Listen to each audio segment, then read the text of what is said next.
আসসালামু আলাইকুম। এটিএন বাংলার সংবাদে সবাইকে স্বাগত জানাচ্ছি। আমি মারিয়া চৌধুরী। আজ সেই 14 জুলাই রক্তাক্ত জুলাই গণ অভ্যুত্থানের সূত্রপাত হয়। 2024 সালের এই দিনে মুক্তিযোদ্ধার সন্তান নাতিপুতিরা মেধাবী না, যত রাজাকারের বাচ্চা নাতিপুতিরা মেধাবী, তাই না? সাবেক বিতর্কিত প্রধানমন্ত্রী শেখ হাসিনার ওই বক্তব্যের কয়েক ঘন্টার মধ্যেই অভ্যুত্থান ঘটে যায় ঢাকা বিশ্ববিদ্যালয়। আওয়ামী লীগের দুঃশাসনের বিপরীতে সেদিন ঢাকা বিশ্ববিদ্যালয়ের হলপাড়ায় দুঃসাহসিক ভূমিকায় কোটা সংস্কার আন্দোলন বিপ্লবের রূপ নিতে শুরু করে। জুলাই বিপ্লবের সম্মুখ সারির যোদ্ধা রিফাত রশিদ এটিএন বাংলাকে বলেন, তুমি কে আমি কে রাজাকার রাজাকার স্লোগানে শিক্ষার্থীরা লাল কার্ড দেখিয়ে দেয় হাসিনাকে। আদিন সজীবের রিপোর্ট।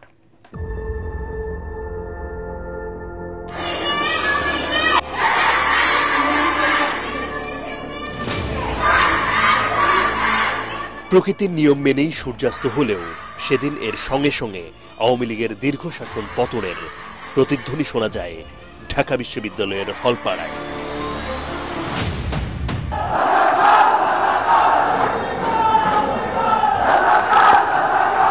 কিন্তু কি এমন হয়েছিল যে দেশসেরা বিদ্যাপীঠের হাজার হাজার শিক্ষার্থীর কণ্ঠে ওই একসুর স্বাধীন বাংলাদেশের অন্যতম ঘৃণিত শব্দ রাজাকার রাজাকার। মুক্তিযোদ্ধার সন্তান নাতিপুতিরা কেউ মেধাবী না, যত রাজাকারের বাচ্চারা নাতিপুতি হলো মেধাবী, তাই না? 14 জুলাই বিকেল 4:45 গণভবনে সংবাদ সম্মেলনে সাবেক বিতর্কিত প্রধানমন্ত্রী শেখ হাসিনার এই বক্তব্যের পর ফুঁসে ওঠে বাংলার ছাত্রছাত্রীরা।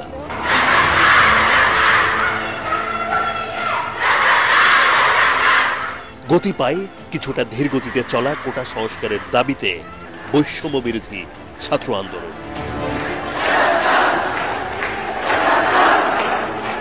রাজাকার তো সম্ভবত বাংলাদেশ বা এই ভূখণ্ডের ইতিহাসে সব থেকে ঘৃণিত শব্দ। ব্যক্তি স্বাতন্ত্রতা, তার যে আত্মসম্মান, এই জিনিসটাতে আসলে শেখ হাসিনা চরম ভাবে আঘাত করেছিল।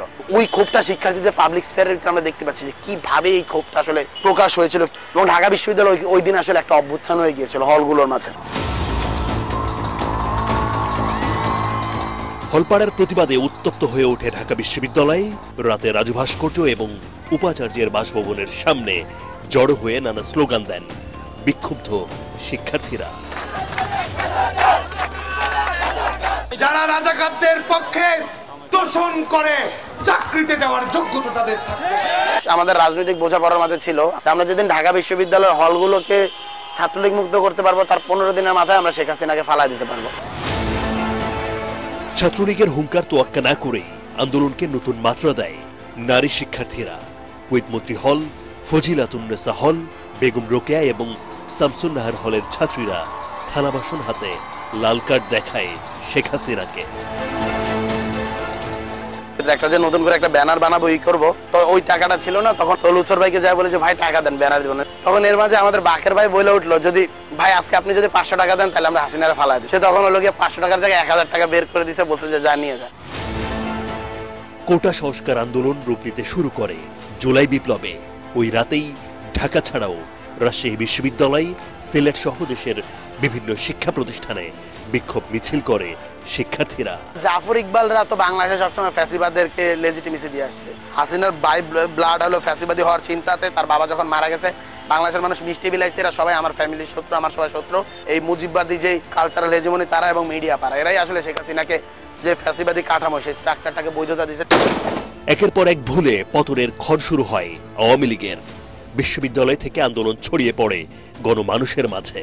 5 আগস্টের গণ অভ্যুত্থানে ভারতে পালিয়ে শেখ হাসিনা বুঝিয়ে দেন এই দেশ বাংলাদেশ, এই ছাত্র শ্রমিক জনতা।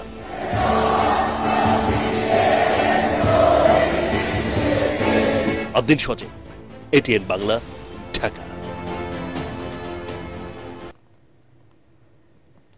ছাত্র জনতার গণ অভ্যুত্থানে রাজধানী চানখালপুরে 6 জনকে হত্যার ঘটনায় মানবতা বিরোধী অপরাধের মামলায় গ্রেফতার 4 আসামিকে ট্রাইব্যুনালে হাজির করা হয়েছে। তারা হলেন police inspector Arshad, constable Mohammad Sujan, constable Imaj Hossain Emon ও কনস্টেবল নাসিরুল ইসলাম। সকালে তাদের কারাগার থেকে প্রিজন ভ্যানে করে আন্তর্জাতিক অপরাধ ট্রাইব্যুনালে হাজির করা হয়। এই মামলার প্রধান আসামি সাবেক ডিএমপি কমিশনার হাবিবুর রহমান সহ 4 জন পলাতক রয়েছেন। আজ চানখালপুরে হত্যা মামলায় আসামিদের বিরুদ্ধে অভিযোগ গঠনের আদেশ দেওয়ার কথা রয়েছে। এই মামলার পলাতক 4 আসামিকে ট্রাইব্যুনালে হাজির হতে গত 3 জুন পত্রিকায় বিজ্ঞপ্তি প্রকাশের নির্দেশ দেওয়া হয়। তবে আসামিরা হাজির না হওয়া ট্রাইব্যুনাল এই আদেশ দেন।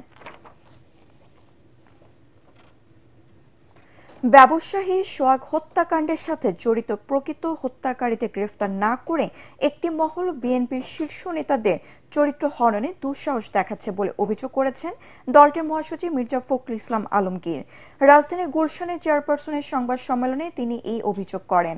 বিএনপি মহাসচিব বলেন, এই হত্যাকাণ্ডকে ইস্যু করে পরিকল্পিতভাবে দেশে অস্থিতিশীলতা সৃষ্টি করা হচ্ছে। সোহাগ হত্যাকাণ্ডে ইস্যু করে যারা অস্থিতিশীলতা সৃষ্টি করে জাতীয় নির্বাচনকে অনিশ্চিত করে ফ্যাসিবাদের উত্থানে উপচেষ্টা করছে তাদের প্রতিহত করা হবে বলেও জানান তিনি। ঢাকা বিশ্ববিদ্যালয়ের জগন্নাথ হলের ছাদ থেকে পড়ে সঞ্জয় বরাক নামে এক শিক্ষার্থীর মৃত্যু হয়েছে। তিনি ঢাকা বিশ্ববিদ্যালয়ের নৃবিজ্ঞান বিভাগের 2020-21 সেশনের শিক্ষার্থী ছিলেন।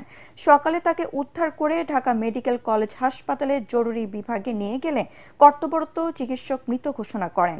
সঞ্জয়ের বাড়ি হবিগঞ্জে চুনারুঘাট উপজেলায়। জগন্নাথ হলে সিসি ক্যামেরার ফুটেজে দেখা যায় ওই যুবক হলের আবাসিক ভবন থেকে পড়ে গেছে। তবে তিনি পড়ে গেছেন নাকি লাফ দিয়েছেন বিষয়টি জানা যায়নি। তার মরদেহ ঢাকা মেডিকেল কলেজ হাসপাতালে জরুরি বিভাগের মর্গে রাখা হয়েছে।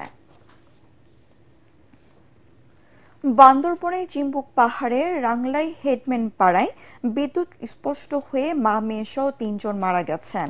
তারা হলেন তুমুরে ম্রো, উরকান ম্রো ও রংরেং ম্রো। গত রাত 1টার দিকে এই ঘটনায় আহত হয়েছেন আরও 6 জন। প্রত্যক্ষদর্শীরা জানান, একটি বৈদ্যুতিক ট্রান্সফরমারে বৈদ্যুতিক গোলযোগে আগুন ধরে যায়।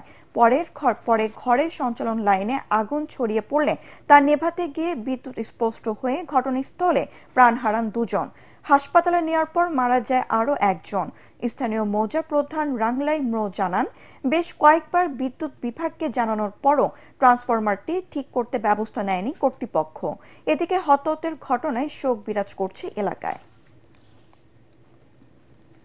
শেরপুরে ঝিনাইগাতীতে মাইক্রোবাস চাপায় 3 মাদ্রাসার শিক্ষার্থীর মৃত্যু হয়েছে। রোববার সন্ধ্যায় উপজেলার বড় রাংটিয়া এলাকায় এই দুর্ঘটনা ঘটে। নিহত শিক্ষার্থীরা হল সাকিবুল, জাকারিয়া ও আমিন।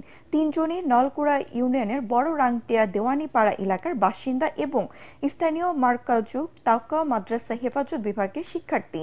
স্থানীয়রা জানান, সন্ধ্যার দিকে ওই 3 শিক্ষার্থী মাদ্রাসা ছুটির পর বাড়িতে যাচ্ছিল।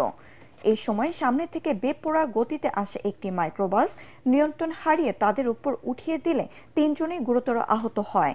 পরে উদ্ধার করে তাদেরকে জেলা সদর হাসপাতালে নিয়ে গেলে কর্তব্যরত চিকিৎসক 3 জনকে মৃত ঘোষণা করেন। মাইক্রোবাসটি জব্দ ও ড্রাইভারকে আটক করে পুলিশে সোপর্দ করেছে এলাকাবাসী। যশোরের মনিরামপুরে সড়ক দুর্ঘটনায় 2 জন নিহত হয়েছে। মনিরামপুর থানা পুলিশ জানায়, সকালে যশোর থেকে সাতক্ষীরাগামী একটি মাছ বোঝাই ট্রাক যশোর সাতক্ষীরা মহাসড়কে মনিরামপুর বাজারের গাংরা পুরাতন তেল পাম্পের সামনে পৌঁছালে নিয়ন্ত্রণ হারিয়ে দাঁড়িয়ে থাকা একটি ট্রাককে সজোরে ধাক্কা দেয়। এতে ঘটনাস্থলে দাঁড়িয়ে থাকা ট্রাকের চালক ও হেলপার নিহত হন। নিহতরা হলেন ট্রাক চালক রাজু ও হেলপার ইরফান। তারা সাতক্ষীরা কলারোয়া থানার বাসিন্দা। তাদের মরদেহ সদর হাসপাতালে মর্গে পাঠিয়েছে পুলিশ। আন্তর্জাতিক, রাশিয়ার বিরুদ্ধে ইউক্রেনকে শক্তিশালী করতে পৈতৃক আকাশ প্রতিরক্ষা ব্যবস্থা সরবরাহের ঘোষণা দিয়েছেন মার্কিন প্রেসিডেন্ট ডোনাল্ড ট্রাম্প। একই সঙ্গে রুশ প্রেসিডেন্ট ভ্লাদিমির পুতিনের প্রতি অসন্তোষ জানিয়ে নতুন করে নিষেধাজ্ঞা আরোপের ইঙ্গিত দিয়েছেন তিনি। বার্তা সংস্থা এএফপি-কে দেওয়া বক্তব্যে ট্রাম্প আরও বলেন, তারা ইউক্রেনে আধুনিক সামরিক সরঞ্জাম পাঠাবেন এবং ইউক্রেন তাদের শতভাগ অর্থ দেবে। এই সময় পুতিনের আচরণ নিয়ে তীব্র ক্ষোভ জানিয়ে ট্রাম্প বলেন, পুতিন মুখে ভালো কথা বলেন কিন্তু রাতে আবার বোমা ফেলেন। এর আগে ইউক্রেনের প্রেসিডেন্ট ভলোদিমির জেলেনস্কি জানান, নতুন পেট্রিয়ট প্রতিরক্ষা ব্যবস্থা ও ক্ষেপণাস্ত্র পাওয়ার বিষয়ে যুক্তরাষ্ট্রের সঙ্গে চুক্তির কাছাকাছি পৌঁছেছেন তারা।